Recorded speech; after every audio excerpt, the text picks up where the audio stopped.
నీ కష్టం చూసి సైలెంట్గా పోయిన వాళ్ళు నీ సంతోషానికి చప్పట్లు కొట్టినా సరే ఉపయోగం లేదండి. మీకే చెప్తున్నా, అర్థమవుతుందా? దూరం నుంచి కొంతమంది దేవుళ్ళ కనిపిస్తారండి. అదే మీకు ఎలా చెప్పాలి, అదేనండి, దూరంగా ఉండే కొండలు నునుపుగా కనబడతాయి అంటారు చూడండి. అలాగే దగ్గరికి వెళ్ళేపటికి దానిలో ఎన్ని తొప్పలు ఉంటాయి, ఎన్ని ముళ్ళు ఉంటాయి, ఎన్ని వంకర టింకర చెట్లు ఉంటాయి, అసలు ఎంత ఇదిగా కనబడుతుంది కదా. దగ్గరికి వెళ్ళేప్పటికి దూరం నుంచి చాలా అందంగా కనబడుతుంది. అలాగే కొంతమంది మనుషుల స్వభావాలు కూడా అట్లాగే ఉంటాయండి. దూరం నుంచి చాలా మంచి వాళ్ళుగా దేవుళ్ళ కనబడతారే, దగ్గరికి వచ్చాకే అసలు రంగు ఏంటి అనేది బయటపడుతుంది. మాటల్లో ప్రేమ చూపిస్తారు, ఎప్పుడూ నీతోనే ఉంటామని నమ్మేస్తారు. కానీ మనిషికి నిజంగా కష్టం వస్తే మాత్రం ఎవరు కనబడరు. కష్టాల్లో కన్నీళ్లు తుడవడానికి రారు. ఏమైంది అని కనీసం అడగడానికి కూడా సమయం ఉండదండి వాళ్ళకి. ఇప్పుడు అర్థమవుతుంది, కొన్ని మాటలు గొంతు నుంచే వస్తాయి, గుండెలో నుంచి కాదు అని. ప్రేమలు అవసరంలో మాత్రమే ఉంటాయి.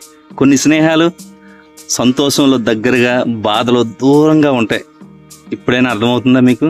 అందుకే ఓ మాట గుర్తుపెట్టుకో, మాటల్లో ప్రేమ చూపించే వాళ్ళకంటే కష్టంలో నీ పక్కన నిలబడేవాడే గొప్ప వాళ్ళు. అర్థమవుతుంది అనుకుంటా. అర్థమైతే లైక్ చేసుకే. బాయ్, ఉంటా మరి.